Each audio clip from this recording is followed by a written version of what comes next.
The reason for the big crowd, an invasion of blue from Lexington as the second oldest rivalry in the league gears up one more time in a key SEC clash on Super Tuesday.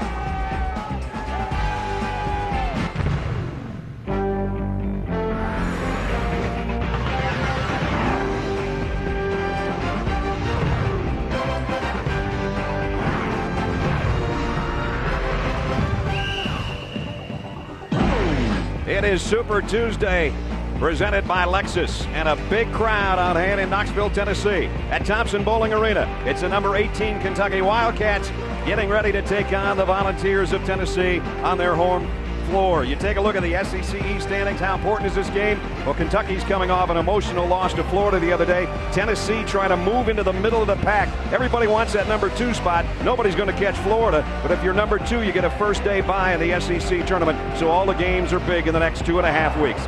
Welcome, everybody. I'm Brad Nessler with Jimmy Dykes. Jimmy, it comes down to this. Tennessee probably played their best basketball of the year in throttling Vanderbilt over the weekend, and Kentucky, as hard as they played, couldn't hang with the number 1 team in the country and lost by 3. You know what? Both these teams have question marks. The question mark is not, are they NCAA tournament worthy? If the selection committee met tonight, these 2 teams would be in. Right. Their resume would back it up. The question for Kentucky, do they have a Florida hangover? You cannot allow Kentucky to beat you twice in a 4-day period. If you're Tennessee, their question mark is, how much momentum can they get back with Chris Lofton on the floor? They're an NCAA tournament team. They want to keep that momentum going down the track tonight with a win over Kentucky. Well, whenever Chris Lofton's on the floor, he's part of our Star Watch along with Randolph Morris of Kentucky. Well, Randolph Morris, on the road, you've got to have a guy you can throw the ball to in the low block. He's got to get 15 to 20 points tonight, in my opinion. And Chris Lofton, not 100%, but still a big shot specialist, especially on this floor. Let's take a look at the starting lineups on the left side for Tubby Smith's Wildcats. Bradley, Jasper, Crawford in the backcourt. Crawford, their leading scorer. Bobby Perry and Randolph Morris are up front. Chris Lofton and the Smiths. Jawan and Ramar in the backcourt for Bruce Pearl. Dane Bradshaw, Mr. Do-Everything, plays forward. Wayne Chisholm, the freshman's played very well as of late. He's up front. Big crowd. They're fired up. They want to see if the Volunteers can keep their string alive. They've won 2 straight, 3 of their last 4. Tom Lopes throws it in the air, and here we go. Ed Corbett and Mike Kitts are other 2 officials. And it's Bradshaw going to the rack immediately, and Randolph Morris lost the rebound out of bounds. You know what? Dane Bradshaw is maybe as good there is in college basketball of stealing the opening tip. That time he kind of baited the tip to come his way. Boom, slipped right in and got it. Now he's going to inbound it on the baseline, or try to. Chris Lofton has not been able to touch it yet. Joe Crawford is right in his hip pocket. There's a Tennessee flex offense across the baseline. The 2 guards pretty much stay stationary up top early. Here's Lofton. He looks at the shot clock on the other end. It has 15 on the opening possession for the Volunteers. Everybody in the crowd standing, waiting for that first basket to drop. 7 on the shot clock. Ramar Smith pulls up. Gets it to Bradshaw for 3. Off the front of the iron, and the rebound off to Crawford. Well, Bradshaw only shooting about 28% from the field since that shoulder injury. I know the MRI says there's nothing wrong. His shooting numbers maybe tell you something different.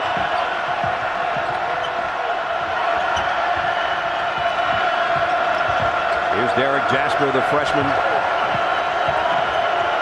At the point, drops it off Bradley. The extra give to Crawford, and the easy basket for Kentucky for openers. Boy, and how do you fight pressure? You do it with backdoor cuts just like Kentucky did, with or without the basketball. You relieve that pressure with a gut cut to the heart of the defense. 2 easy points. Chisholm, 3.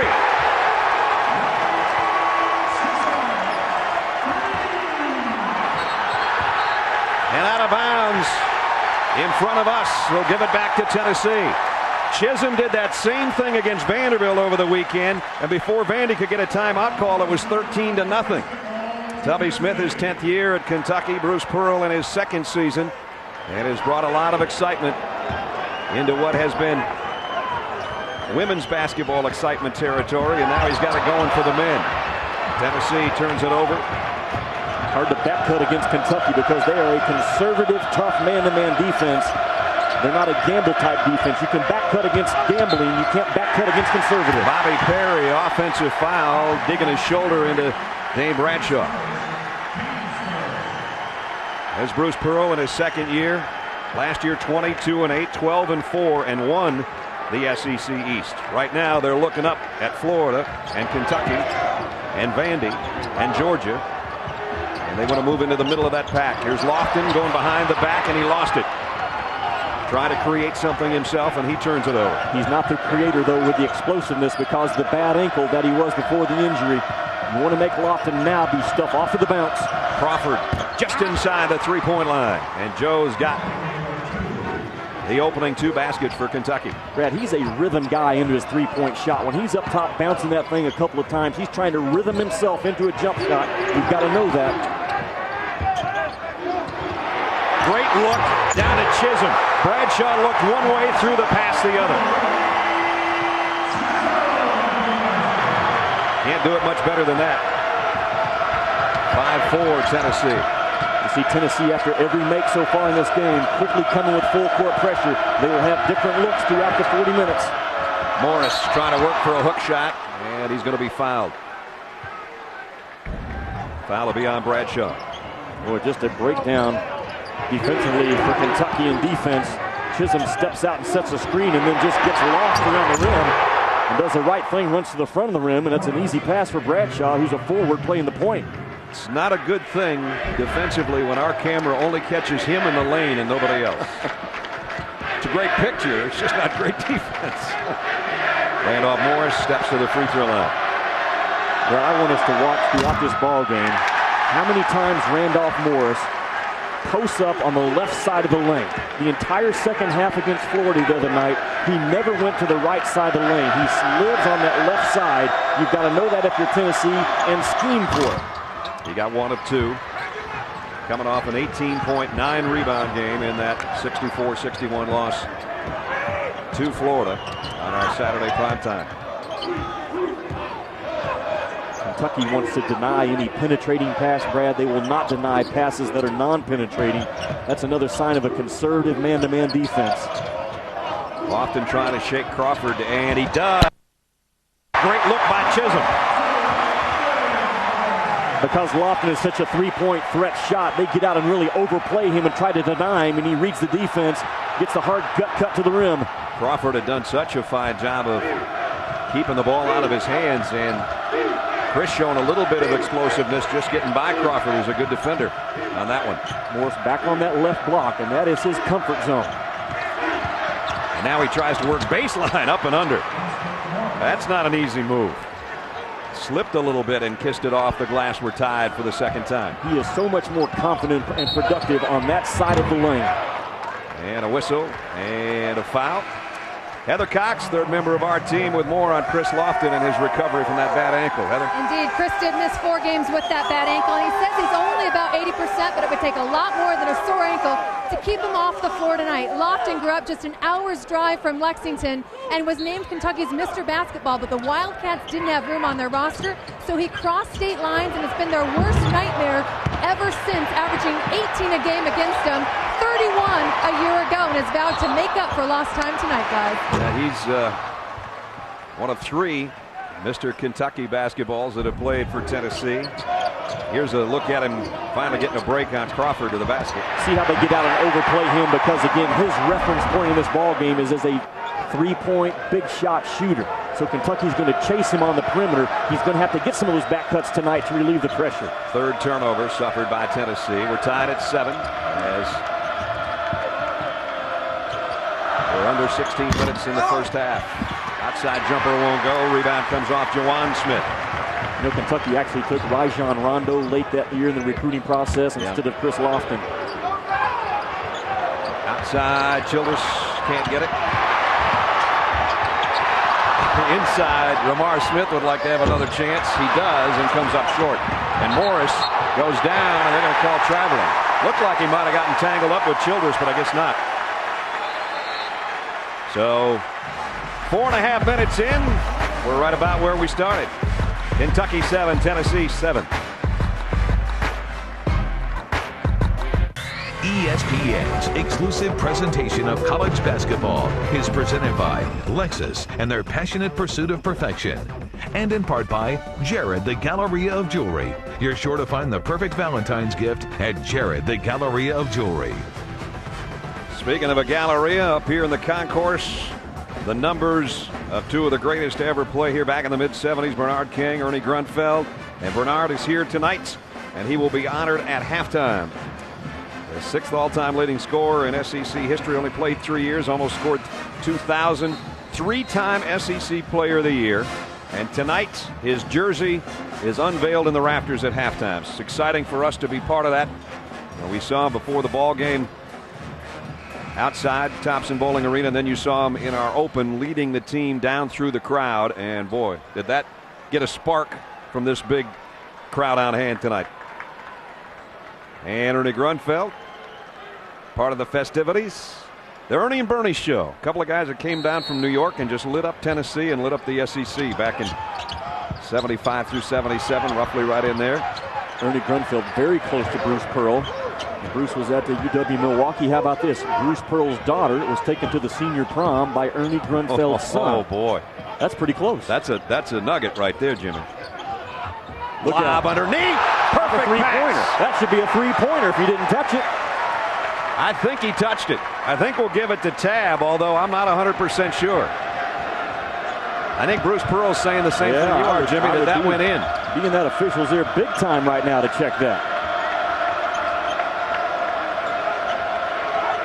Right now it's just an alley-oop to Tab the way they have it. Here's a pick and roll and a nice pass inside to Orbjut. And Orbjut off the dish from Crawford has the basket inside. Let's take a look at this again. The hands. Oh, that's hard to tell. It was going to go in, but I think he did get a paw on the ball.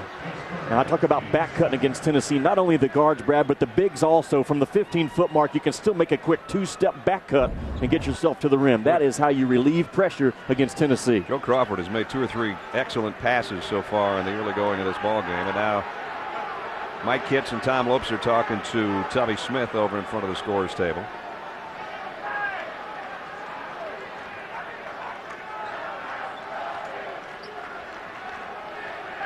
And Tubby might be talking about, was it basket interference? Offensive interference, that's what I'm thinking. That probably is Tubby's, and now Mike and Tom are going to take a look, and they're going to see what we see. And this is a different angle than we saw the first time. I agree with Jimmy. I think the ball was going in, but it looked like it just got brushed by Tab on the backside. There you see his right palm. I think the officials are going to look at, did the ball touch the rim prior to the jumper touching the ball? If that would be the case, you'd have basket interference. They just counted as 2. So the way we saw it the first time is the way it's going to stand. Either way, great looking play. And now Orbjut, the senior out of Gliwice, Poland, doesn't play that much, averages about 2 points a game, and he's done better than that as he's got a 3-point play and gives Kentucky the lead back by 1. Here come the Cats with a little backcourt pressure, and it pays off. Bradley with a steal. Caught Tennessee just not aware at all of the new pressure that was upon him. Had one guard in the backcourt trying to break the press by himself. Jody Meeks in the lineup for the first time. Sheree Thomas as well. Thomas going to work in the paint, kick out. Bradley will put up a 3. Langs off the front of the iron, and Crawford keeps it alive with a new shot clock for the Wildcats. I tell you what, those Kentucky guards are really good at running to that 12-15-foot mark on 3-point shot attempts. Looked like Crawford traveled. No call, and now there's going to be a whistle and an over the back on Orbjut. They're going to call it on Crawford, I beg your pardon. That'll be his first.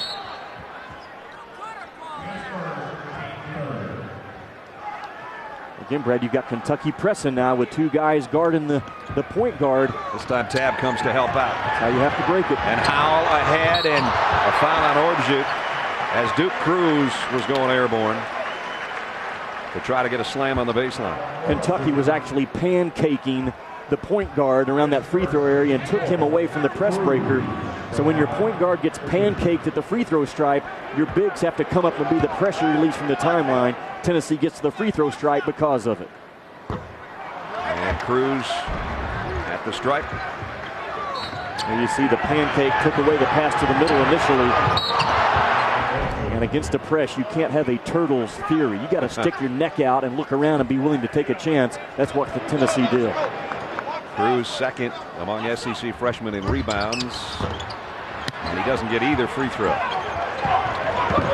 an opportunity for Tennessee to regain the lead. Goes by the boards. Lob inside. Morris goes strong. Cruz did a nice job defensively. Shot it from the right block. Not near as effective as Randolph Morris from that side. Howell misses a three. Morris will clear it.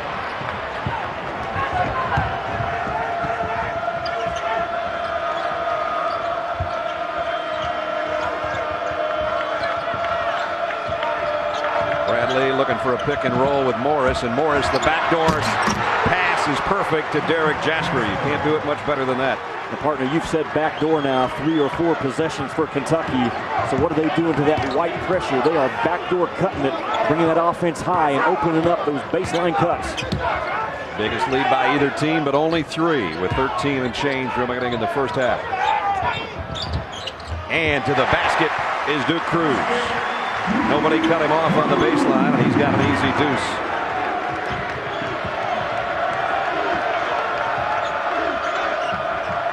There's Morris. Low block on that side. That's his comfort zone now.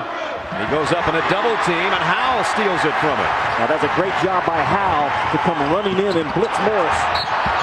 And a foul on Sheree Thomas, or it would have been a slam for Duke Cruz.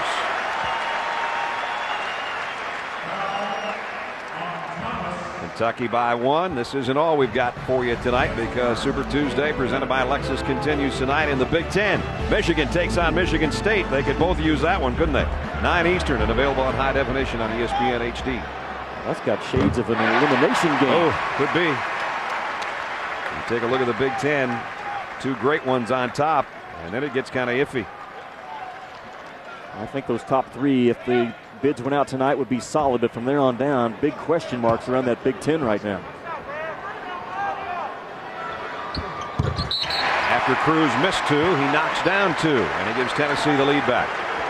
And he gets a breather. Sorry, Brad. Chisholm checking in for Cruz is a better defender on guys like Randolph Morris or a size guy, because Chisholm defends before his guy touches the ball. Cruz only defends after his guy touches the ball. It's common with a lot of freshmen. By that time, it's too late. It's too late. 4 ties, 5 lead changes. Good game here going on Super Tuesday in Knoxville. 12:25 to go in the first half. Brad Nessler, Jimmy Dykes, Heather Cox. Matchup of the Vols and the Wildcats for the 203rd time in this rivalry. Second oldest matchup to Mississippi State and Ole Miss in the SEC. 4 on the shot clock. Bradley, long ball off the front of the iron, kept alive at least momentarily by Jasper, and then he's tied up, but it's going to stay with Kentucky on the possession arrow. Another rebound for Kentucky, though, around that 12, 13-foot mark on the floor, and you break these guys down on films, they snag a lot of them in that area.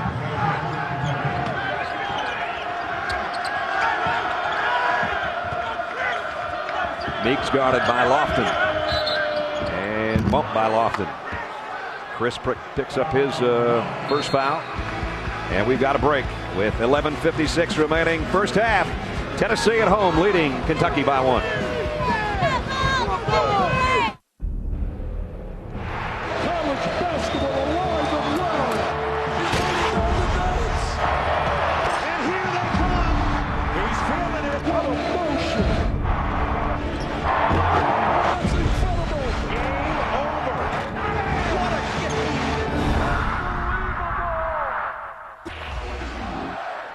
Some big ACC games this week.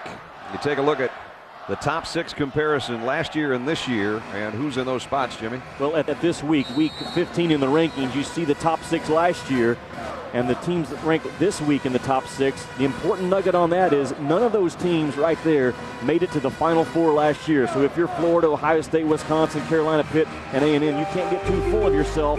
This is only February the 13th. And a lot of teams are trying to breathe right down your neck. I don't know that Pitt necessarily got full of itself last night, but they got whacked by Louisville. They got full of Louisville. Boy, they did. They got a whole bunch of Cardinal stuff. What is so great about March Madness? Here's a hook shot on the inside by Crawford. Joe's got 6.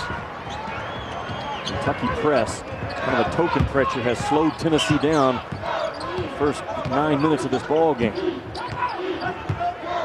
Chris Lofton has been held totally in check. 1 layup when he got loose from Joe Crawford. Has not even attempted a jumper yet.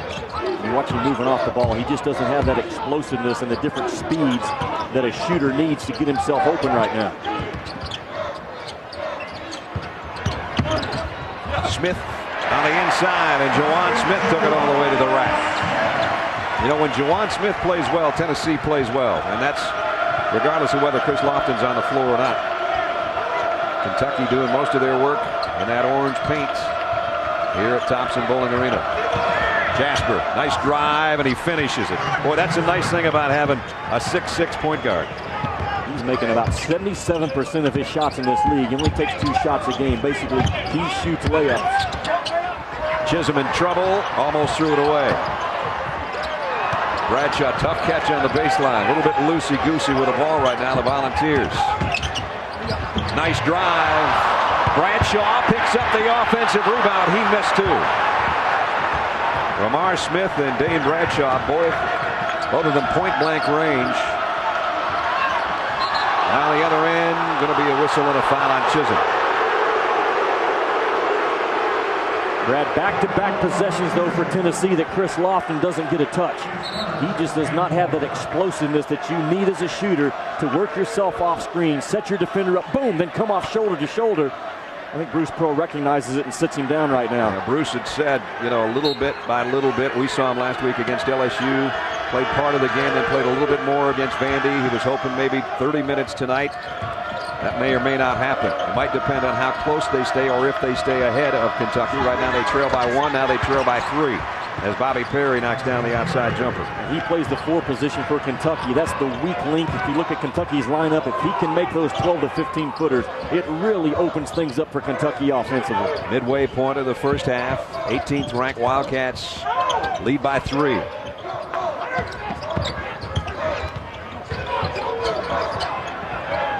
Lofton not being on the floor shrinks now for Tennessee because Lofton can stretch the floor. The floor shrinks with him not on it. Chisholm had a long 1 step to the basket and came up short on what would have been a slam dunk. I think he didn't know how close he was or how far away he was after that pass by Howell. And here's Crawford on the other end. Jasper trying to clean up. Chisholm the rebound for Tennessee, and a foul by Kentucky.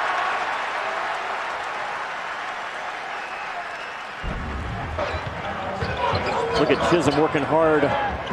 Just lets the defense decide, where do you want to guard me? Okay, I'm going to pin you. He stays active because Thomas is doing a good job there, Brad, of throwing different defensive looks at him. But Chisholm was patient and kept moving and said, you decide where you want to guard. Boom, I'm going to go the other direction. Don't you think that he thought he was a little closer to the basket when he made that turn? Because he kind of went up as if to say, I'm going to hammer this thing, and then said, whoops, I better go off the glass. I'm too far away. Yep, knowing where you are on the floor, but this kid's a true freshman. Those are things that just become a part of your basketball instincts the older you get. I love, though, how he kept moving and demanding the basketball. If you're on scholarship at this level, you should play like that on the low post. Yeah, he's the SEC Freshman of the Week, by the way, Chisholm, in the win over Vandy. 17 points and 12 rebounds. His 12 rebounds a season and career high. Here's Tennessee now coming down. Lofton's back in the lineup. See if they can run him around some picks. It's going to be Smith all the way.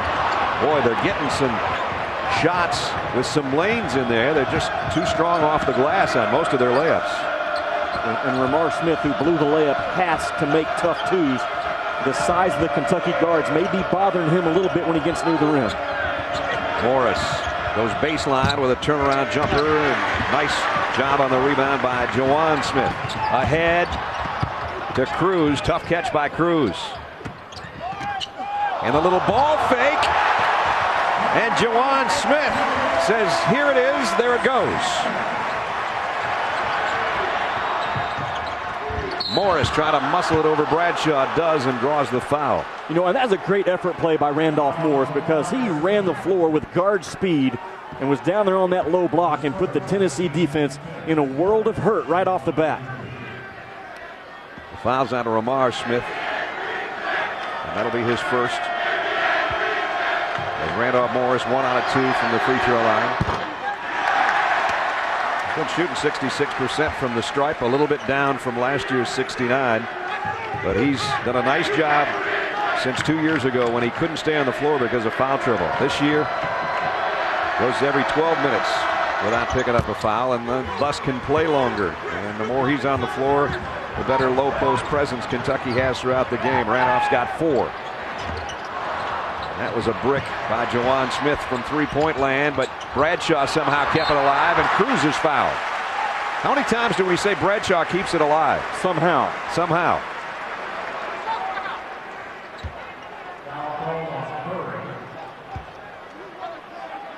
An important ball game for Tennessee, coming off 2 home wins over LSU and Vanderbilt. Now they get Kentucky.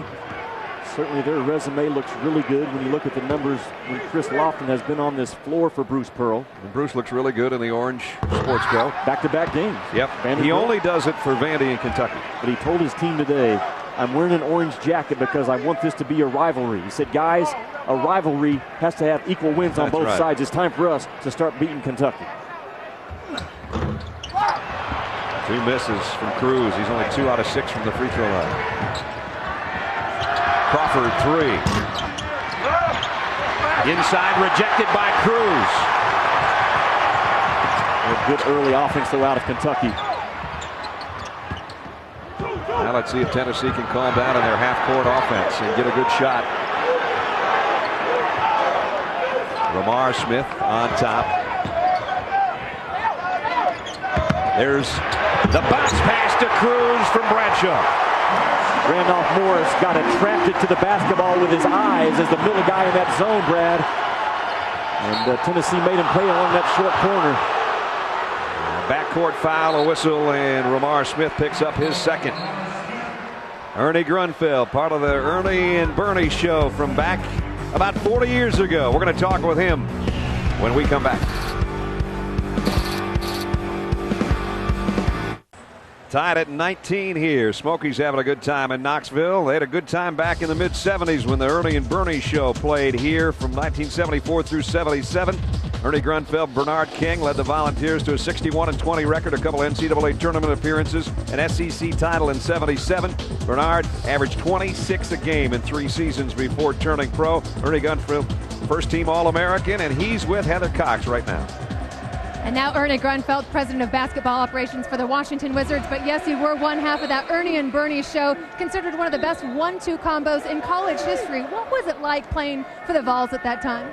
Well, it was great. This is a great environment. College basketball is always a great environment. And Bernard was a great teammate. And we had a blast together. Your counterpart was Bernard King. Actually, here will become the first player to have his jersey retired. You've been around hoops for a long time. You played alongside him, considered one of the best. Just how good was he? Well, he was a tremendous player. You know, I'm glad to be here, try to help honor him.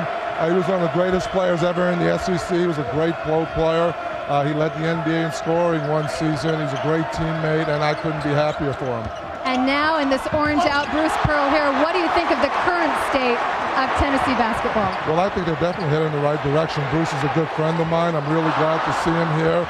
And this is just a great atmosphere, a great environment. You see all the people wearing orange, and there's nothing like a Kentucky and Tennessee game. The tradition is really, really rich. Absolutely. Thanks so much for your time, and best of luck with the Wizards. Thank you very much. Brad. Ernie Grunfeld over 2,200 points. Part of the New York connection. It seems impossible. Basically, those two guys, because I remember it like it was 40 years ago we're talking about. Well, 30 years ago. 30 years ago. What numbers they put up. I can still remember the Sports Illustrated cover. Yeah. Playing out in my driveway, and I used to play a game, you know, when I was a little kid growing up, and I would actually play, you know, Bernard King and Ernie Grunfeld. In my mind, I thought I was. You know how Bernard King maybe influenced the game of basketball as much as anything? The Bernard King move. He brought that into the pro game, and then it trickled down to the college game. The Bernard King move that coaches teach kids. Defensively, you get the guy on your hip, you kind of back him in a little bit, and then sweep that basketball from one side to the other, little quick step back, boom. Or Bernard King did it as well as anyone. Well, he was so great in the NBA. 14 years, and he missed, most of 2 years with major injuries, and still came back and led the league in scoring one season, as Ernie was saying with Heather, averaged 33 a game with the Knicks one season. He was voted the MVP of the NBA by his peers over guys like Larry Bird, Magic Johnson, Kareem Abdul-Jabbar. Wow. That says something. That's pretty good. Here we're just under 7 minutes, and Kentucky leads by 2. Chris Lofton's been held to 1 basket. Took a three-pointer while Heather was talking to Ernie that was off the mark and had the crowd kind of oohing and eyeing, just hoping he can get open for a jumper. Here he gives it back to Cruz on a pick and roll. The extra pass is intercepted, and now Cruz gets it back and slams it. But let's see, who's the foul on?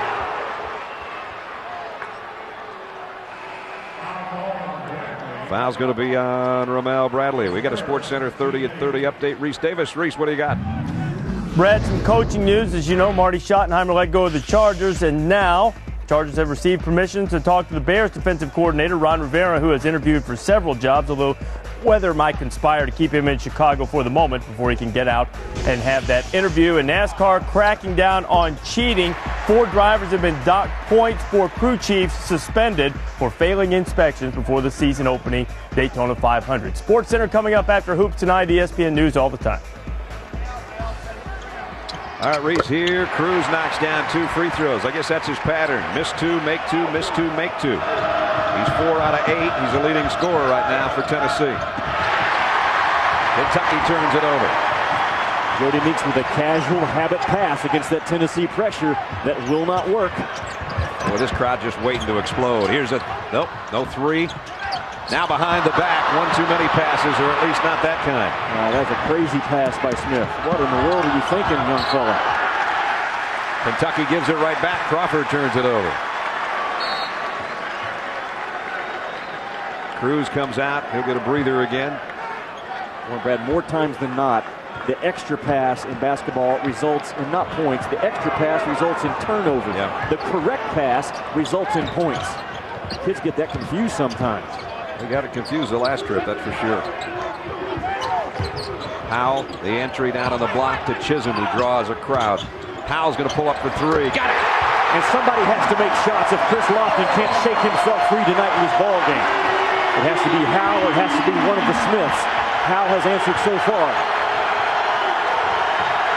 Three-pointer by Howell has given Tennessee its biggest lead. And here comes the crowd at Thompson-Boling.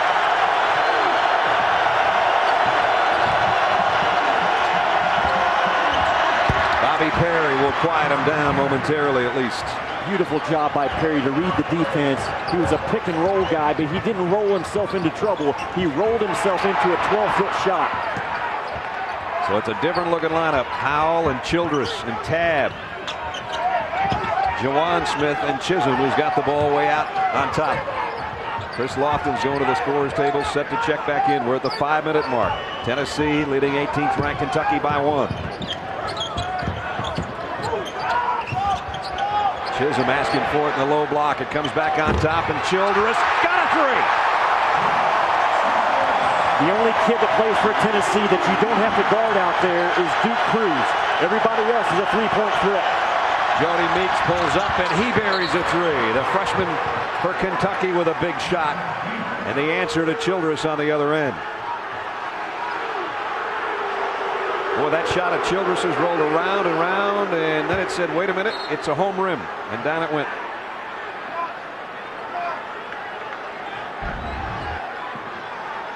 Watch 33 in blue, that part of your screen right there. Just a little extra oomph at the end. I think Kentucky is a lot tougher team than they were last year. Not that that was a toughness play, but just the mentality they bring to the floor this year different. Bradley knocks it away from Jordan Howell. Still Tennessee ball. Tubby Smith's team last year went 22-13. We're 9-7, third in the East. They come in 18-6, 7-3 in the East into this one. Lofton momentarily open. 3, got it!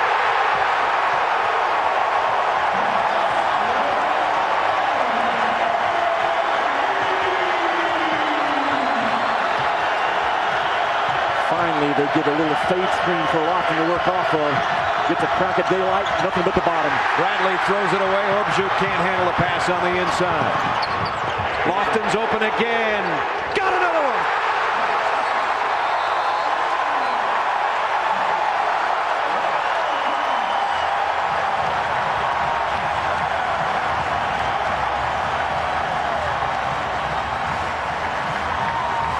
Even the best that's ever played here can appreciate a good shooter.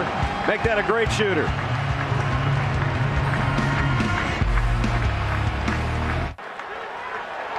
Back-to-back triples by Chris Lofton. Tennessee by 7. I said in the open, Lofton is a big shot specialist on this floor. Maybe won't get a lot of them, but he will hit the biggest shots in the ball game as far as momentum. Bobby Perry's going to take a 3 because they backed away from him and he missed it. You better find Lofton. You better. I was just going to say that. You think there's not a heat check coming? Howell's going to try one. Got it! And Brad, made shots by Lofton not only give himself momentum, they give teammates momentum as well. He's a big shot specialist. Tennessee by 10. And Orbjut had his stuff blocked by Chisholm. And the crowd is going nuts.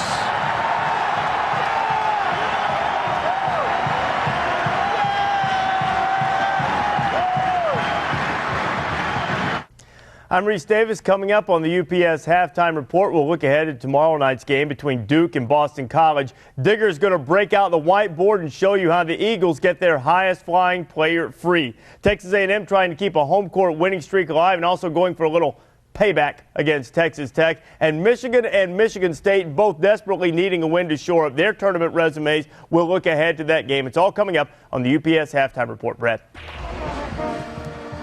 All right, Reese, we look forward to it. 3:15 from now, the UPS Halftime Report. This is Super Tuesday presented by Lexus, and a couple of super looks by Chris Lofton the last 2 trips, Jimmy. Early in this game, though, Lofton in the half court watching. He's not moving, he's not quick, he's not explosive. He can't even get a touch when the game is in a half court situation. They're forcing him out on the floor, and he can only be involved as a passer. But as soon as the game gets into transition, he gets a fade screen, and boom, nothing but the bottom. The very next possession, again, the game is in transition. It allows a guy with a bad ankle, the game gets in transition, a guy with a bad ankle can get loose.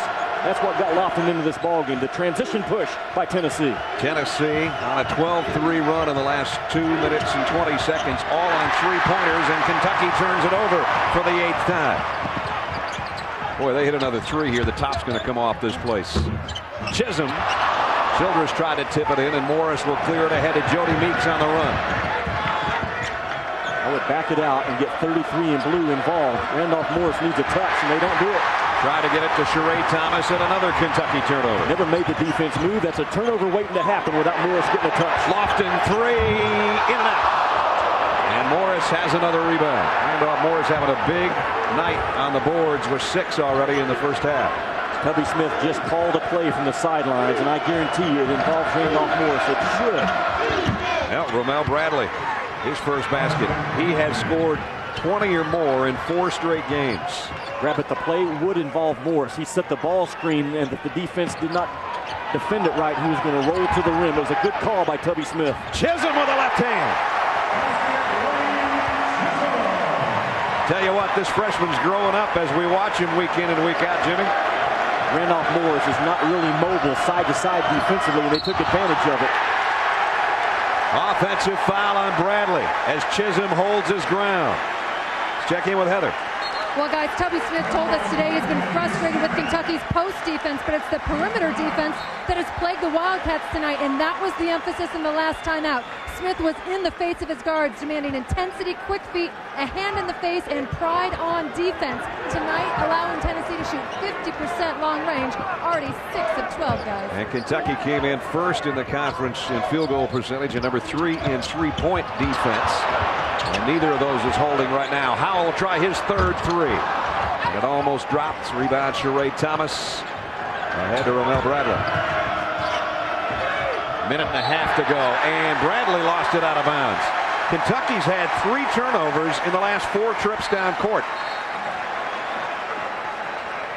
Being loose and casual with the basketball, with the defender climbing into your jersey, that is not how you win on the road.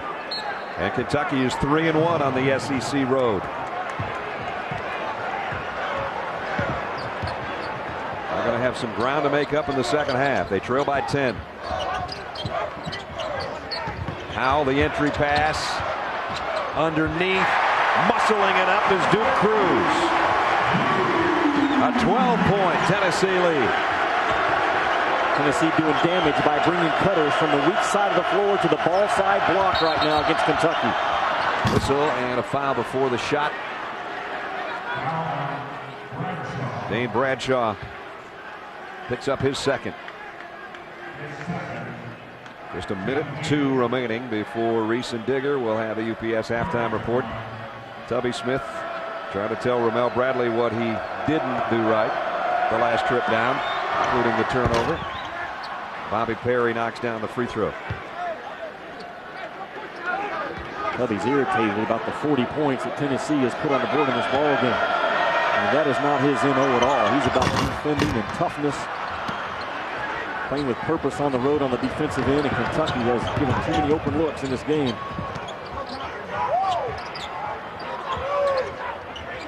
They don't like that 50% mark either, because when Kentucky holds opponents under 50%, Tubby Smith's teams almost never lose.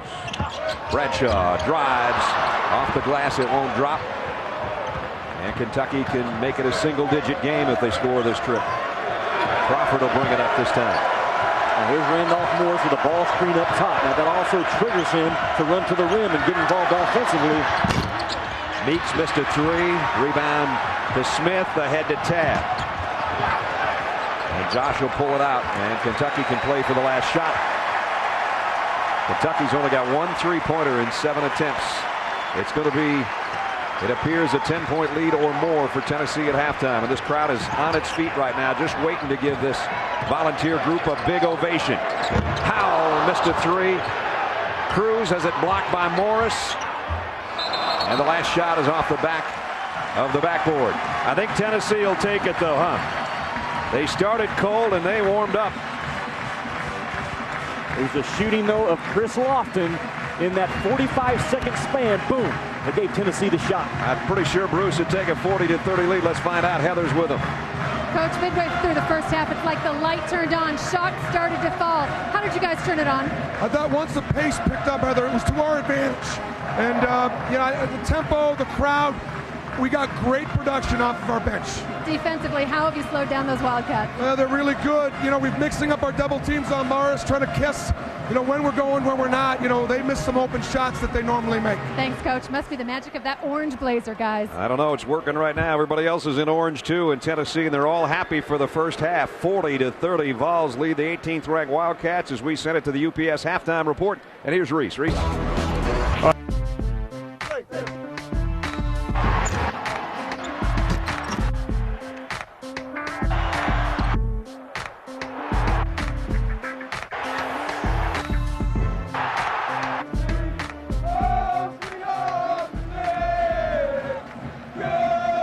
An orange-out night and a night to remember as Mike Hamilton, the athletic director at Tennessee, presenting Bernard King with his retired jersey, which becomes the first ever to go in the rafters here at Thompson Bowling Arena.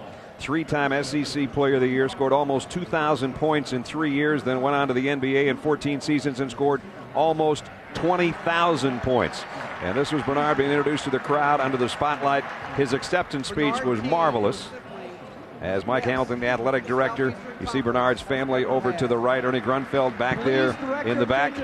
And then the light came on before Bernard with the acceptance speech. This is the first time a jersey's been retired. Now, if you go back, Doug Dickey, the former athletic director, didn't believe in retiring jerseys. And that included the football team. And the football team has since now retired some jerseys in the person of Doug Atkins, Reggie White, and Peyton Manning. So they have started to do it around here under Mike Hamilton. And speaking of the football team, there's Coach Fulmer. And when you talk about Doug Atkins, Reggie White, and Peyton Manning, those aren't bad jerseys. Plus 4 soldiers who died during World War II that had played for Tennessee. So those are the retired jerseys for the male athletes. And Bernard King, only the 3rd African-American ever to play at the University of Tennessee under Coach Ray Mears, who was also in attendance tonight, his old coach, and Ernie Grunfeld, his old teammate, who scored over 2,200 points. And one of the things that Bernard said is he said, folks, I just want to tell you, the Ernie and Bernie show is back. And sometimes schools do not embrace past athletes for some reason, whether they leave early for the NBA, whatever the case might be. The welcome he got in front of this crowd tonight, it just gives me tingles still thinking about it because it's been going on for about 20 minutes. He's home, and as Mike Hamilton said, welcome home, and everybody was on their feet for Bernard King. And Brad, Bernard King told the Tennessee kids this afternoon at shoot-around, Bruce Pearl circled him up around the wagon, and Bernard King spoke, and he said, I'm going to end my statement with this. The first time I ever played Kentucky, we got beat. In the locker room of that game, I made a vow to myself, I will never lose to Kentucky again. You know what? He never did. He never lost again. He never lost another one. And, of course, those two guys from New York to come down to Tennessee. And in this game, now it is Tennessee going to hold up their end and say, okay, we're not going to let Kentucky beat us? And guys like Dane Bradshaw have never won a game against Kentucky in here, and he's a senior.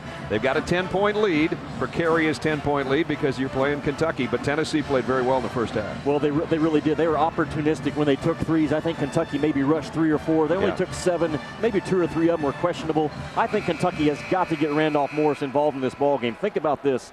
We look at the first half numbers. Kentucky not shooting a great percentage. And look at those Tennessee assists, 13 assists off of their 15 makes. But in the first half, Randolph Morris plays 15 minutes, and he takes 3 shots. Łukasz Orbziut, who is not the player that Randolph Morris is, plays 2 minutes and takes 3 shots as well. Łukasz Orbziut averages less than 2 points a game. Morris is their leading scorer. You've got to get 33 and blue involved in this game immediately in the second half if you're Kentucky. That's way out of balance right now if you're Kentucky. And I'm sure that's part of what Tubby was telling Kentucky. Heather's got more on that. And indeed, very frustrated with the perimeter defense. They felt that they lost Lofton way too often in transition on defense. Tubby also talked about the hustle points, things like going after loose balls. Felt that Kentucky had way too many turnovers and really not playing smart basketball. And guys, just to note, the last 4 halves, Kentucky shooting just 6 of 38, 16% from three-point range. Oh, boy. Yeah, that is an ouch. And Tennessee hit 6 threes, 2 big ones by Lofton, 2 big ones by Howell, and that's how they got the double-digit lead that they have right now as we head into the second half. 40-30, Tennessee, and here we go in Knoxville for half number 2. Ramar Smith trying to drive. Will bring it back out to Bradshaw, who maybe back in the day would have taken that shot, but he's lost a little off his shot with that shoulder problem. 6 on the shot clock. Inside. And it would have been a shot clock violation had it stayed in Tennessee's hands. Didn't hit the rim. Morris with a 7th rebound. That's what the emphasis was for Kentucky at half, and I can tell you what it was. Go at the rim, take the ball to the paint, get Randolph Morris involved in this game. The first 2 possessions after the half will always tell you what the coach talked about at halftime. Randolph Morris got it down inside, and while the foul came from Jawan Smith, it does send Bobby Perry to the free throw line. Perry had 6 points in the first half, hit both of his free throws. The senior out of Durham, North Carolina. Brad, I think 25, 30 minutes of ball game, Kentucky has proven they can play with and beat anyone in college basketball. It's those other 10 to 15 minutes that they sometimes lose focus, lose concentration. They lack the grasp of the game plan. And Tubby Smith trying to correct that in practice. He says over a 2-hour practice, an hour and a half is great, but 30 minutes I lose them. That carries over to a game if you're not careful. Well, it's a good start for him. They got a defensive stop and then 2 on the other end. And now Morris with a goaltending call will give the basket to Ramar Smith, and that'll be officially his first 2 points, even though it didn't go through the net. Well, Kentucky has adjusted their defense to start the second half. They're coming out with more pressure on the perimeter. What does that open up for Tennessee? Back cuts to the rim.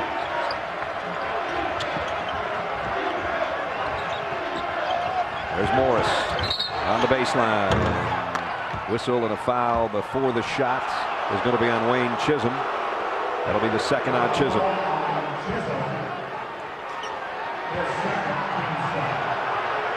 Morris gets fouled on the left block, and again in the Florida game on Saturday night, he never left the left side of the floor in the second half. That's where he went to work.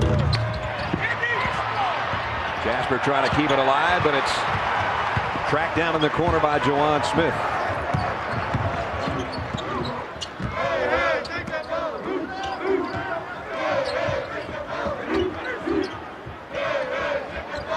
Bradshaw across the lane, tried to go backdoor as Jimmy was talking about, but it was intercepted, and then Bobby Perry walks with it. It's the 12th turnover suffered by Kentucky, and Tennessee's only got half that many. Bobby Perry saying he didn't have possession of the basketball, but he did right there. 1, 2, 3, right on top of it. Foul on Crawford, as Chris Lofton was trying to rub Crawford off the screen, and they got tangled up, and that's a second on Crawford. Crawford almost face guarding Chris Lofton right now. And Tubby Smith saying again in the half-court game, we're going to take Lofton out of the arsenal by face guarding him, and he gets loose. Lofton for three. And there's no excuse for that. If you're face guarding, there's no excuse for Lofton to get loose on you. His third three of the night, 11 points all of a sudden. It was so quiet for him in the opening stages of the half. As Jimmy said, in the half-court game, he couldn't get free, and now Kentucky throws it away again. Nobody home. 13-point Tennessee lead. Matching the number of turnovers suffered by Kentucky. Look at Lofton Crawford just chasing him, caboosing him, and just that little bit of hesitation on a cut to the basket got Lofton freed up top. 18:03 to go in the ball game. Tennessee's extended their lead, on top by 13.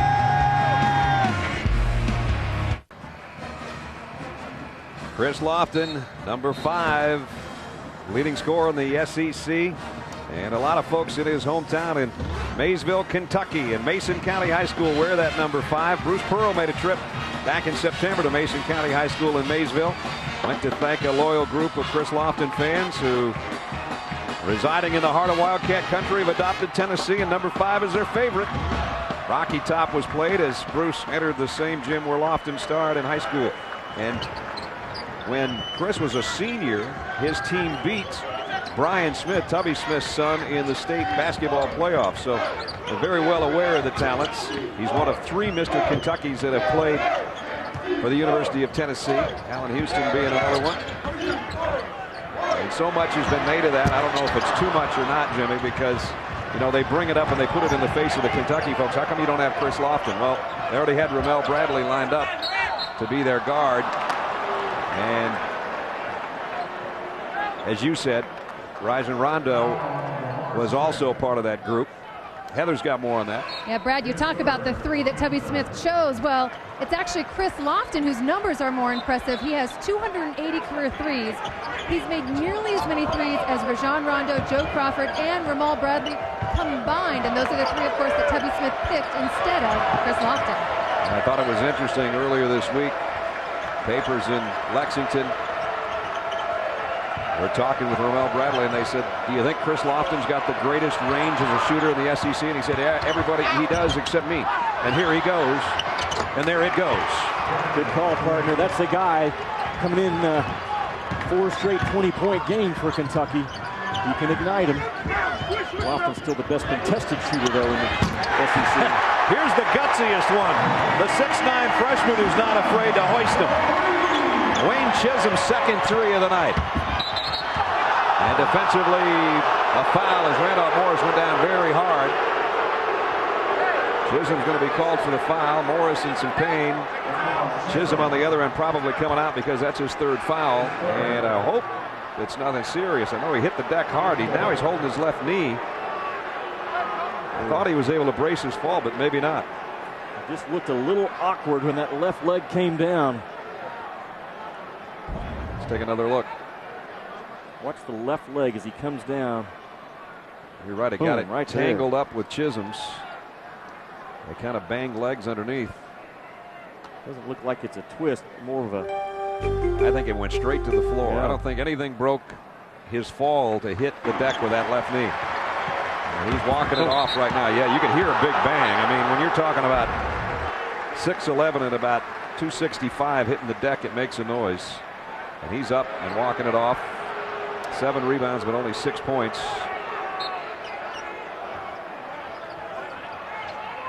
And he's replaced in the lineup right now. The Wildcat Nation has a big exhale, don't they? Oh, man, no kidding. Sheree Thomas takes his spot with Crawford and Bradley, Perry, and Jasper. That's the 5 on the floor. So it's a much smaller Kentucky squad without Morris in there, obviously. Perry lost the handle. Here goes Jawan Smith. And one.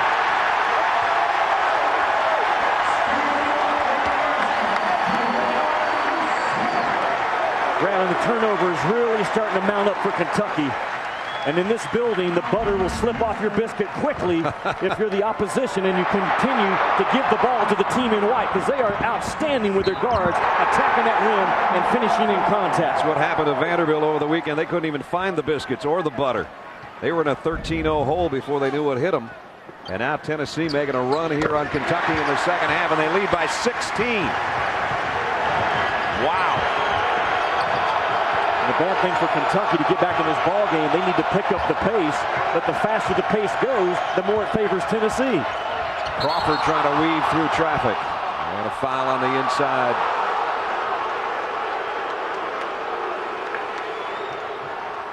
They're going to call it on Cruz. That'll be his second. Randolph Morris okay over there, Heather? Indeed he is. He came off to the bench, told his coaches and his teammates, hey, I'm fine. The trainers brought him a bag of ice for precaution. He shook him off. He should return to the game soon. He looks pretty focused right now. I think Tubby wants to get him back in there because I think he's angry. Bradley, three, got another one. Ramel Bradley. 2 3-pointers, the only field goals of this half for Kentucky, but that helps their cause, gets them back to within 13. They've got to get Morris back in the ball game, though. I don't think Kentucky can come back and win, turn it into a 3-point shooting contest. Not in this building. Not against these guys. Whistle and a foul on Jody Meeks.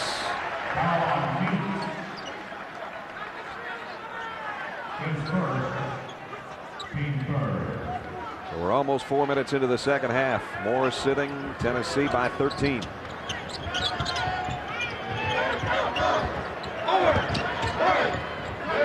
Tennessee's non-conference wins. They're still solid on those resumes.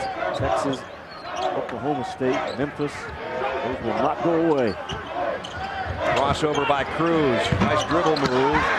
Good rebound by Jasper and a great outlet to Bradley against Howell one-on-one. Lost the handle. Looked like a transition basket. Now Crawford will try a three. Lofton. Look out, Chris Lofton in the open floor. And a whistle and a foul. Tennessee by 13 on a night that they're honoring Bernard King with his jersey in the rafters, the first one ever here at Tennessee. And Heather will talk to the 3-time SEC Player of the Year when we come back.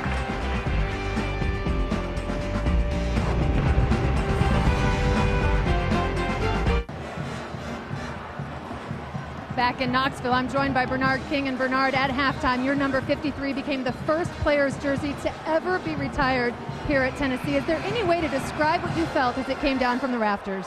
Well, it's certainly a great thing to be back after 30 years, to be here with my family and my former teammates, my former coach, and it's a tremendous feeling. I'm really excited about it. It stands for a great deal, and I'm really appreciative that the university and athletic department decided that I should be the first. Well, and this place erupted at halftime, and it's been decades since you've been in Knoxville. Did you have any idea just how much these faithful love you?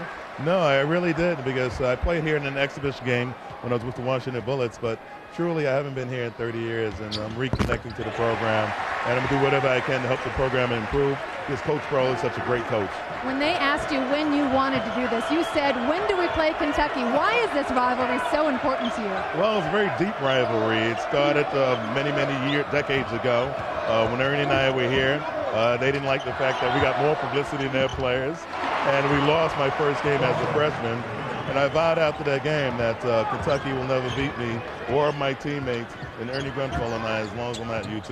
And they didn't. You won 5 straight in Tennessee, hoping to do the same tonight. Thanks, Bertie. It's an exciting game. You can hear the electricity in the crowd. It's wonderful. Thanks so much for your time, Brad. As Duke Cruz underneath gets his 12th point in the lead at 14 after Crawford's 3 on one end. Joe comes back with a deuce. The next trip down court, Crawford with 5 straight points for Kentucky. Well, Bernard can be more a part of the program. He's only about 3 hours away, making Atlanta home now, so hopefully he'll be back a lot more. You know, as a 20-year-old rookie in the NBA, Randolph Morris, Bernard King averaged 24 points and 9 rebounds as a 20-year-old in that league. That's LeBron type stuff for some of you youngsters who don't remember Bernard. Duke Cruz, 14 for the freshman. Again, a freshman defending the freshman, and he wanted to play defense after the catch. It's too late at that point. I really like Cruz and Chisholm, the two freshman guys inside for Tennessee. They're very active. As you said, one's a little better on offense and one's a little better on defense as Ramel Bradley knocks down his third three of the second half. Trying to keep Kentucky in this thing. Morris coming back in now, so Kentucky's going to go from a three-point shooting team to see if they can get some balance with their offense. They have picked up some slack. They've cut the lead by 5. There goes number 5. He'll get another chance. 15 for Lofton.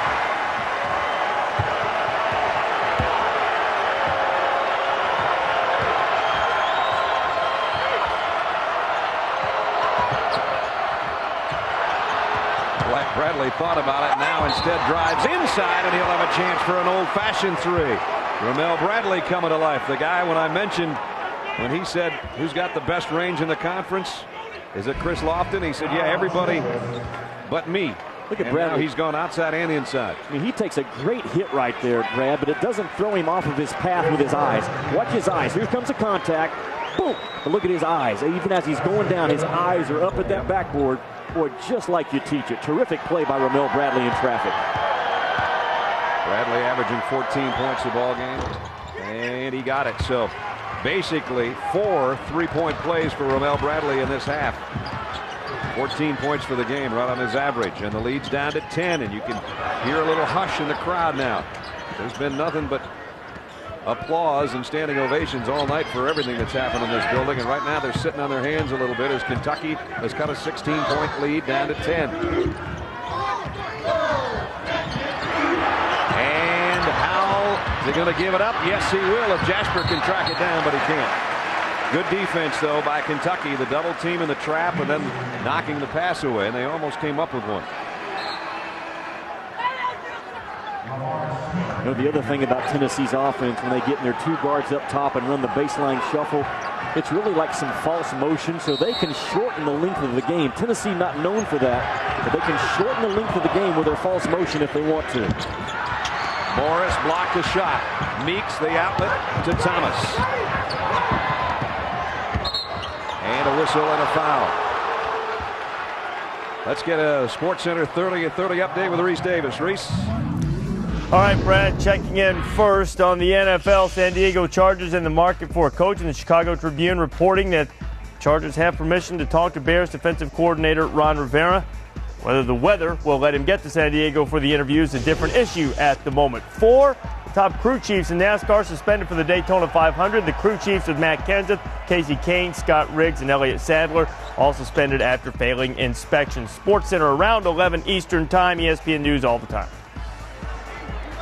All right, Reese, right now, Ramel Bradley and Joe Crawford, the 2 juniors in the backcourt for Kentucky, taking over this game for the Wildcats to try to keep them in it, and they have done an excellent job. That is 7.5 for Crawford, 13 for the game for Joe. And Ramel Bradley has 3 3-pointers and a 3-point play for 14 points for the game.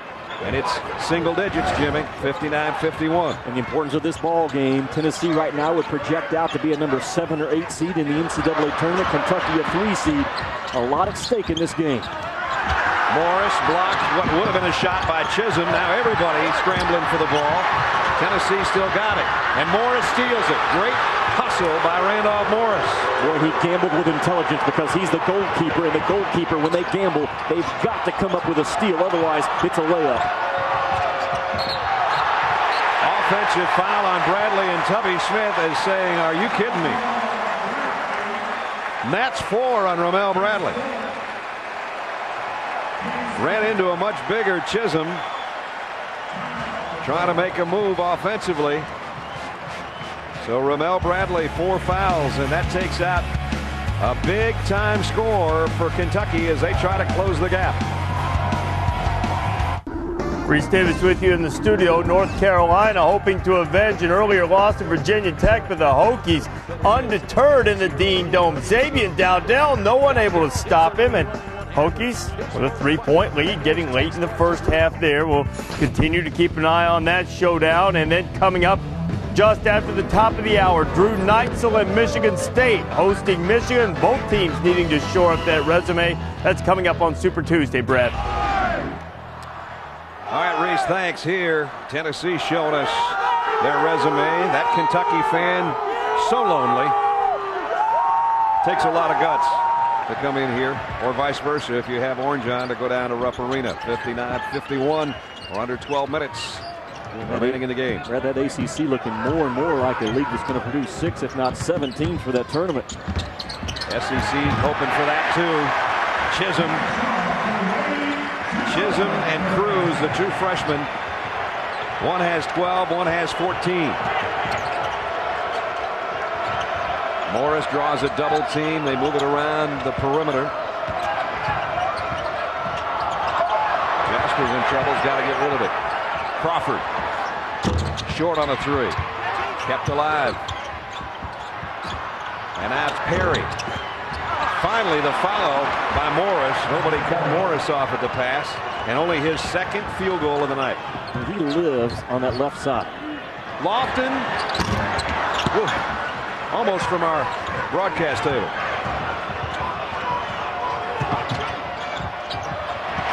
Kentucky just throws it up there. Jody Meeks. There was nobody to even pass it to. And they turn it over again. There's a good pass by Chisholm to Ramar Smith, and a foul by Meeks. At key times in this ball game, Tennessee has done a great job of back cutting against the pressure. There you see it right there. Just go to the rim. Head's not on a swivel in the blue uniform. The white uniform reads it. Look at this right here. Just lose contact with your guy either physically or with your eyes, and that tells you run to the rim for 2 points. Ramar Smith, the freshman out of Mount Clemens, Michigan, at the free throw line. 4 points all in this half. As far as in league games, he leads SEC freshmen in assists, steals, and is second in scoring. All his scoring come this half, but that 3-point play is now given the Vols an 11-point lead. Almost the midway point of the second half. Brad, if you're Kentucky, you know you're only down 11 with 10 minutes to go.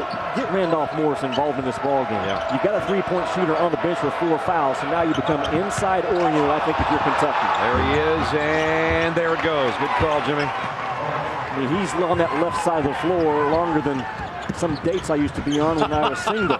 That's how long he stays over there. I was on dates that didn't last that long. Chisholm trying to work on Morris. That was quicker than some of your dates right there. Yeah. Chisholm.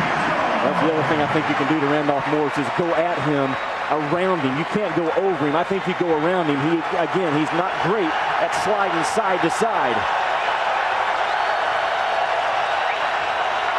11-point lead. We're past the midway point of the half. Crawford to Morris again. Morris just too strong. Didn't use the backboard and couldn't get enough on it to get a slam dunk, and Sheree Thomas loses it out of bounds. Tubby looks perplexed at times. It's his defense. He talked to us today at the shoot-around that perplexes him the most, and there it is again. A lack of. As Tab just tomahawks it. The lead back to 13. Crawford hits a 3. Crawford's got 16. But with Bradley on the bench with 4 fouls, that was his backcourt mate that was starting to make some progress. Will Kentucky have enough firepower to battle back into this? Trailing by 10 with under 9 to go. Bradshaw up and under. Sheree Thomas with a rebound. I think Kentucky has enough offense to come back and win this game. I don't know if they have the defensive mindset and the toughness it takes to win on the road in front of 23,000. Crawford with a chance for a 3-point play.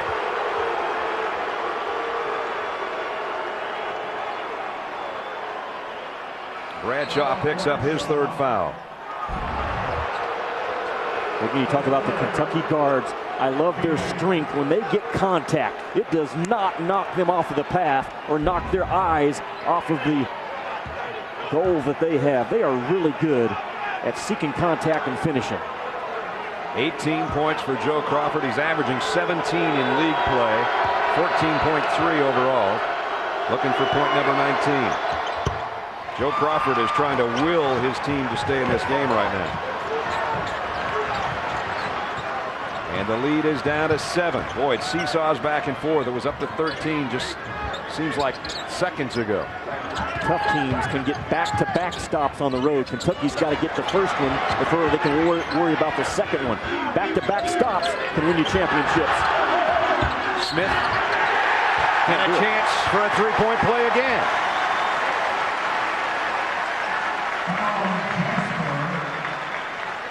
Just can't do it, can they, Brad?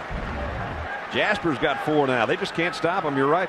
Those Tennessee guards' ability to go by the Kentucky guards are bigger and stronger.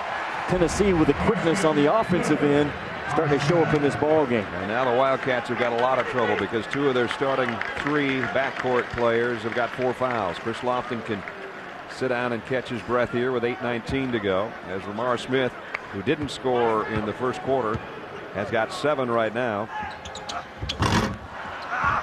Almost tipped in by Cruz. That would have been a killer. Still single-digit ball game. Tennessee by 9. Crawford's been the big offensive spark. He's got the ball on top right now.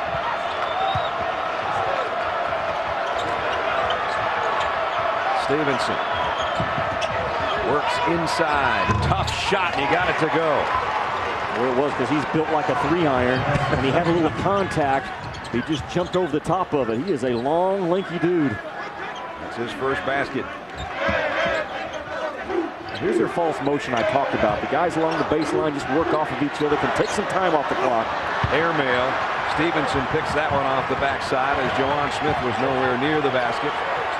7 can become 5 if Kentucky scores. Crawford muscles it up and in. 21 for Crawford, and it's down to a 5-point game. But that on one end, Kentucky's guards are scoring off of muscle plays. Tennessee's guards, they're scoring off of quickness plays, which will win out in this ball game. Lofton on the bench, remember. Howell doing some dribbling out on top. He hit a couple big threes in the first half. Cruz, low block, blocked by Thomas from behind. And did they get a timeout called? Or did he step out of bounds? Officials are talking about it right now. Quite frankly, I don't know. It's a timeout with 7 minutes to go. Tennessee clinging now to just a 5-point lead. Texas Tech and Texas A&M. Red Raiders, the only team to beat the Aggies in Big 12 play, and threatening to do it in College Station this time. To Sensei White, the freshman, knocking down the shot in the lane, tied at 59, 7 minutes to go. It's on ESPN2.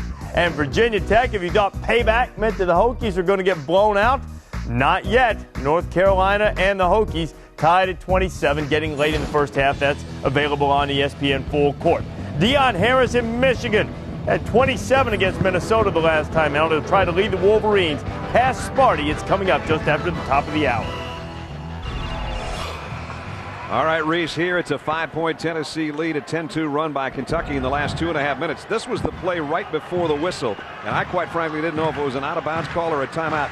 As he was hustling over on the side, Sheree Thomas, he bounced the ball out of bounds. His feet were in. The ball was bounced out of bounds. That's why it's Tennessee's basketball here. There's the foul trouble. Bradley on the bench with 4. So does Jasper. And Bradley, one of the top scorers, of course, for Kentucky. And with that in mind, Joe Crawford has taken over most of the scoring. Here is Crawford. Chance to make it a 3-point game for the Wildcats. Kentucky going without Randolph Moore, so they're a perimeter. 5 guys on the offense right now can all slash and cut and drive that basketball. Crawford defended well by Lofton, who knocked it out of bounds. So they're going to say Kentucky ball, last touch by Lofton. Heather, what was the Tennessee huddle like over there with Bruce Pearl? Well, no surprise. A lot of enthusiasm, a lot of energy. Talked quite a bit about rebounding, especially on the offensive end. Then they talked about defense, and then he kept everybody aware of Kentucky's foul troubles. Said, let's take advantage of it right here. Let's see if they can. Crawford, long three with 7 on the shot clock. He knocked another one down. 24 for Joe Crawford. 2-point game.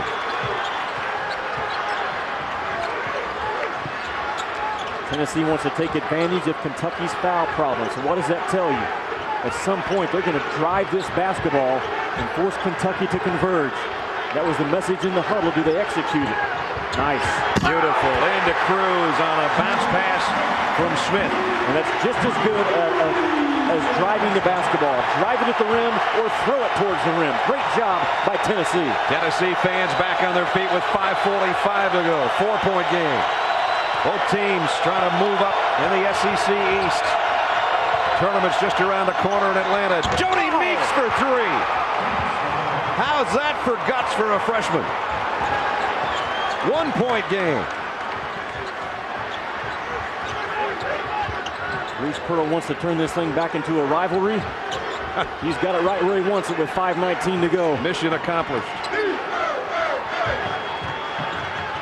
Little over 5 minutes to play. Again, they go to Cruz. Same play, same result.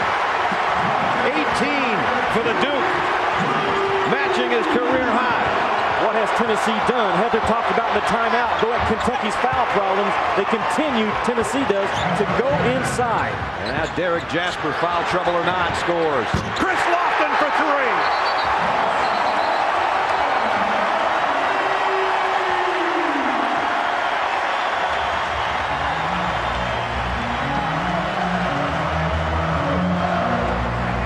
You think these two teams don't want it badly?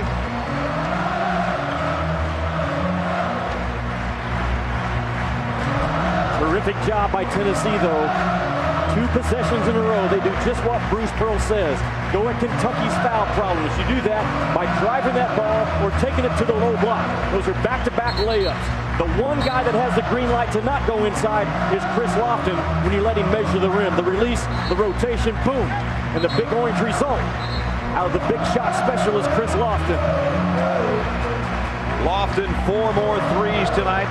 284 threes for his career. And that just passed Tony Delk, a former great at Kentucky, for the number 5 spot all-time in SEC history.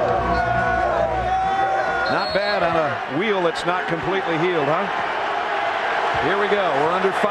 77-73, Tennessee. Well, Brad, this is one of those games that you know the selection committee members are watching at home tonight on February the 13th. This one will leave a lasting impression as far as do you get bumped up a seed or not get bumped up a seed. It's that important of a ball game with a lot of eyes focused on this thing with 4:30 to go. Tennessee trying to go to 6-5 in the conference. Morris inside with a left hand. Strong move by Randolph Morris. 12 for the big guy. 2-point game. Lofton, deep ball. Chisholm keeps it alive with a hook shot. And now Kentucky's got it back, and they've got a chance to tie this game. They trailed by 16 points at one stage in the second half, 51-35.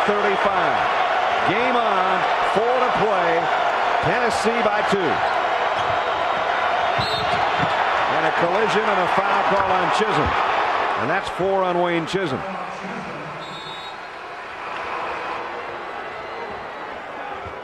Timeout taken. Tennessee with a 2-point lead, 3:56 remaining. Both teams with foul trouble. Both teams playing as hard as they possibly can for their SEC East lives. I don't think you want to leave this one. Check in on a couple of games going on, a couple of tight ones. Texas Tech has a 2-point lead on Texas A&M in College Station. Jackson with 26. North Carolina with a 4-point lead on Virginia Tech there in the first half. Here's Dave Pasch with what's ahead in East Lansing. Here in snowy Michigan, a packed house expected at Breslin Center as Michigan State hosts its arch rival. The Michigan Wolverines are in East Lansing tonight where they've lost 8 in a row. The Spartans have lost 4 straight games overall, looking to keep their NCAA tournament hopes alive, Brad. All right, Dave, don't get stuck there. We know there's a lot of snow in that part of the country. Not in Knoxville. Nothing but heat tonight in Thompson Bowling Arena. And Randolph Morris at the line to try to tie the game.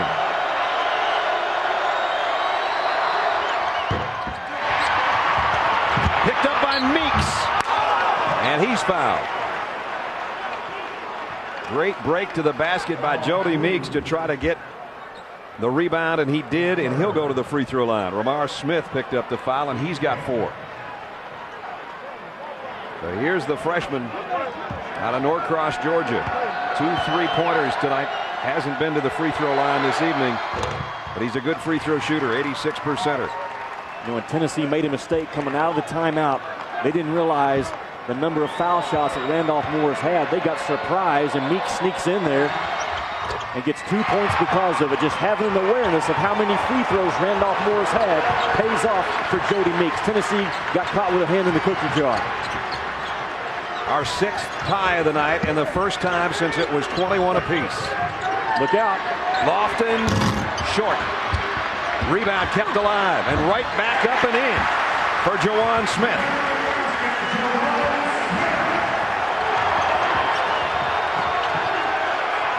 (79-77) Tennessee trying to hang on by their fingernails to a big lead they had earlier. Crawford in and out. Rebound up and in by Jasper, and a chance to take the lead. Brad, again, it's another strength play out of the Kentucky guards to drive that ball to the gut of the defense right there by Joe Crawford. Then you see him come in and clean up, but it all got triggered by the Kentucky guards again, not off of quickness, but off of strength, getting to that paint, putting a lot of pressure on Tennessee right now defensively. Missed free throw. Scramble for the ball, and Tennessee wins the scramble.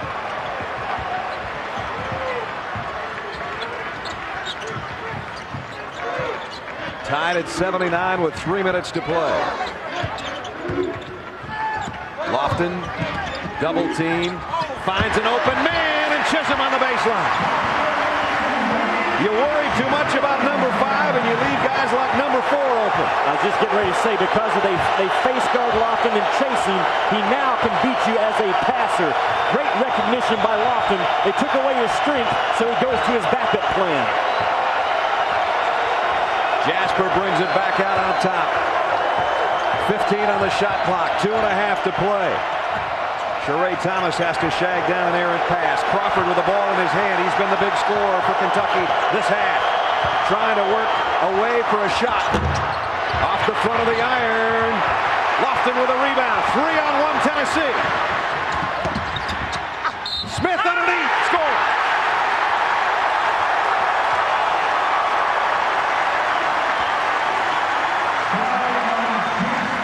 And Jasper is gone.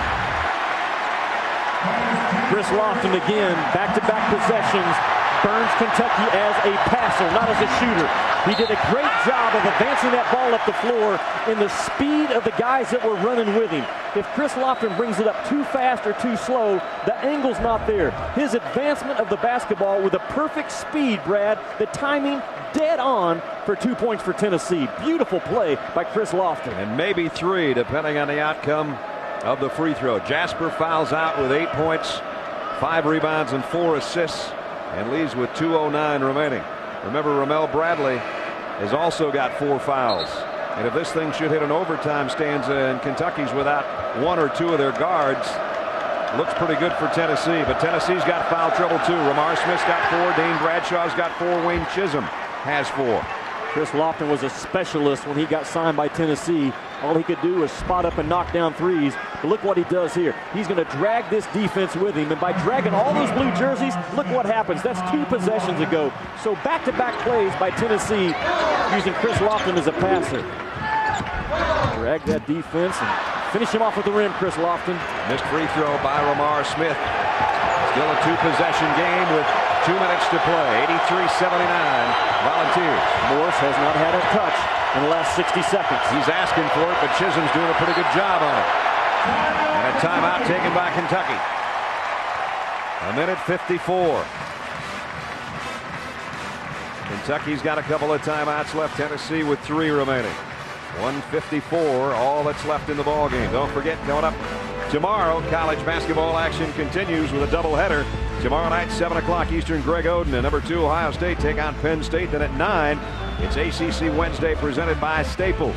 As Duke, trying to get out of a funk, travels to Boston to take on the number 21 ranked BC Eagles. Duke and BC available in high definition on ESPN HD.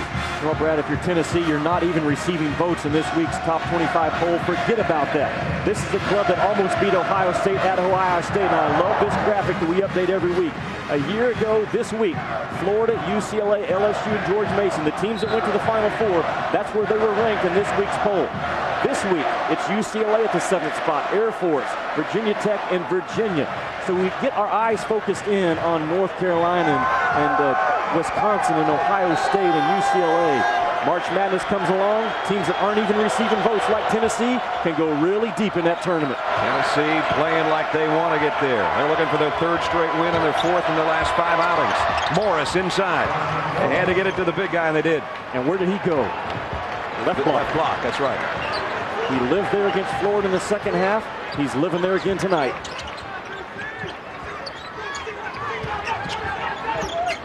Lofton.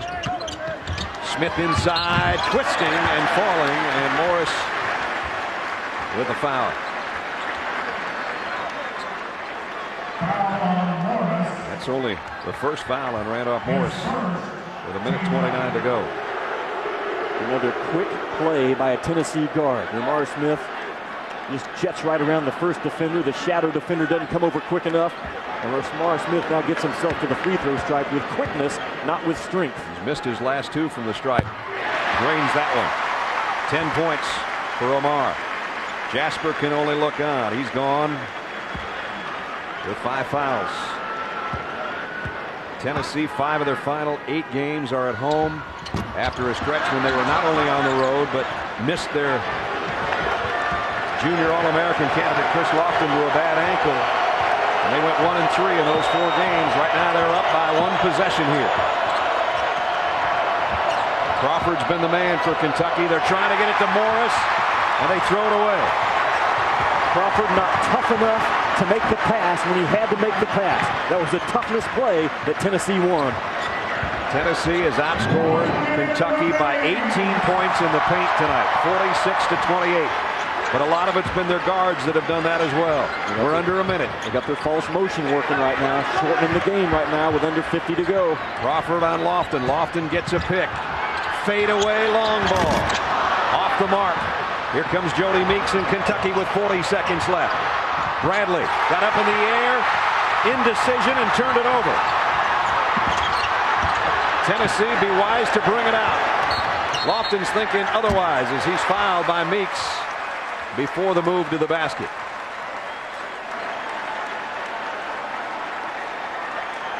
Tennessee gets back-to-back stops, and I talked about the importance of trying to win a championship or move up the ladder in SEC play with back-to-back stops late in this ball game. Great hustle play by Lamar Smith to not give up on the play, Brad, and come in and bother the shooter enough that he had to give it up. In the last 2 years at Thompson-Boling Arena, the Volunteers are 26-2. They are 30 seconds away from one of the biggest wins they've had here. And it would be another feather in that orange coat. Lofton's got 19. Bruce Pearl got the job. He said, I will wear the orange blazer against Kentucky because I want this to become a rivalry. You have to win games every once in a while to make it a rivalry. They're 26 seconds away. Ramel Bradley's shot was blocked by Chisholm, but now Crawford gets it back. He'll take a 3. Bradshaw trying to slice in for the rebound. 16.3 left. It's a 2-possession game, 86-81. Time is on Tennessee's side unless Kentucky hits a big shot here, and they're going to talk about it. Timeout, Kentucky. 86-81 here with 16 and change as we send it back to the studio and Reese Davis. Reese? All right, Brad, we also have a tight one going on ESPN2 right now. Texas A&M, number 6 in the land, at home against Texas Tech. But Jarius Jackson having a huge game for Bob Knight's team. Back cut there at last check. He had 26 points, and the Red Raiders with less than a minute to go with a 3-point lead. Jackson now with 28 and on the free throw line. North Carolina up by 4 on Virginia Tech at the half. Hokies won the first meeting in Blacksburg. Got more college hoops coming your way in just a little bit. They've had some snow in the Midwest. They're cleaning that stuff out of the way at the Breslin Center and getting set for Sparty and the Wolverines. It's coming up next. Oh, you can have that stuff, huh? 86-81, 16.3 left on an orange-out night in Knoxville, Tennessee. Volunteers trying to go to 6-5 in the conference. Randolph Morris, the inbounds pass, rejected. The stick back is good, though, by Sheree Thomas. Got the press set up. And a timeout taken by Tennessee with 12.7 left. Great job by Kentucky to score off the out-of-bounds play and then to carry it over to quickly get their press set up. A lot of time teams will score, but then they hesitate on their press situation.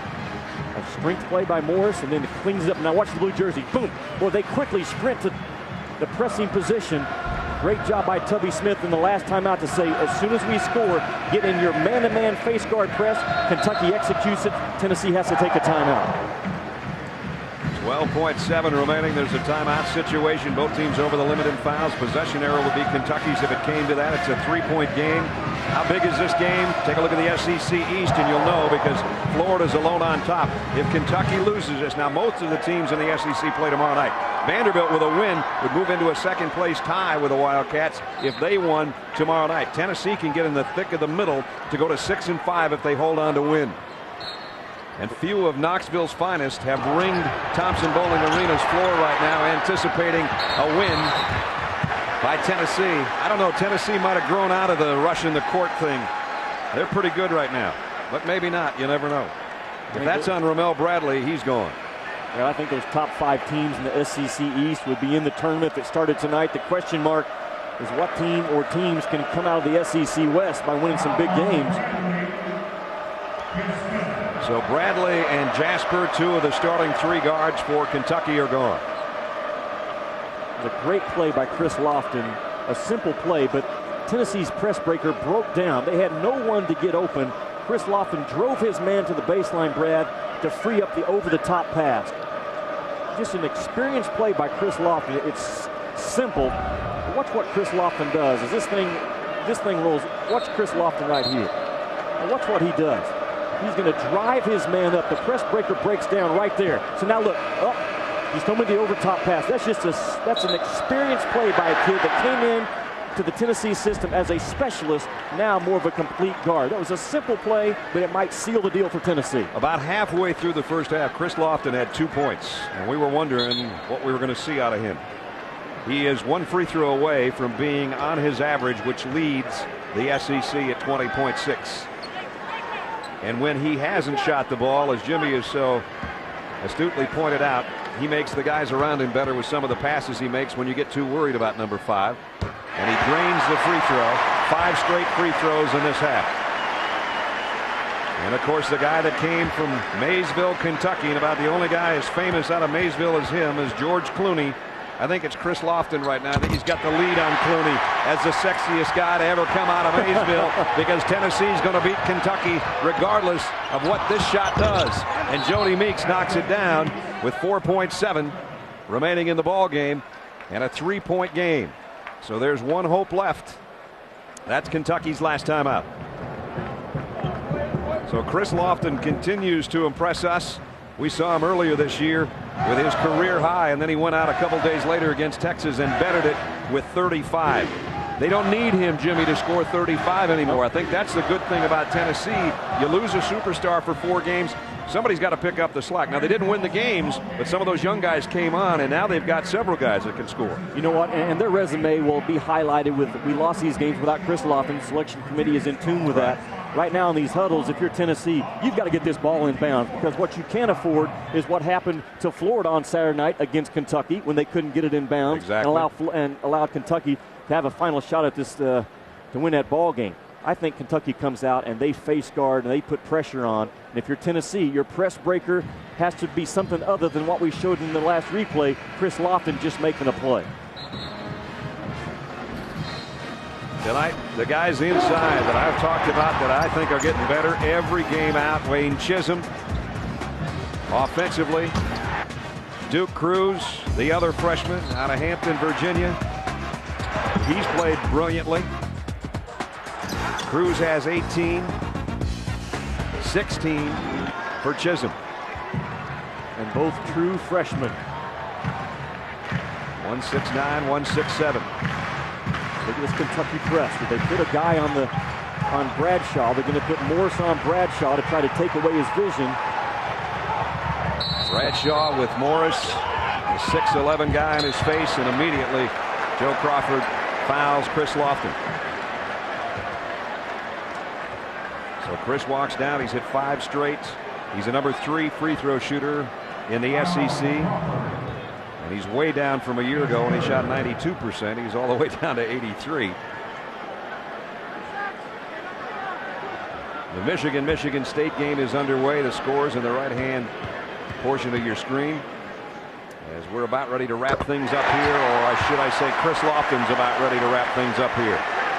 There, that last press breaker by Tennessee tells you what Bruce Pearl knows about his ball club. He let Dane Bradshaw take it out. He can trust him as a passer. He let Chris Lofton get himself open. So Kentucky falls in Knoxville tonight as Tennessee has won its 3rd straight. And for the first time, Dane Bradshaw and some of the older Volunteers can celebrate because they have beaten Kentucky here in Knoxville. 89-85, and on a night that may be the best that's ever played in the SEC, saw his jersey hang from the rafters. He sees his team, his alma mater, hang on for a 4-point lead.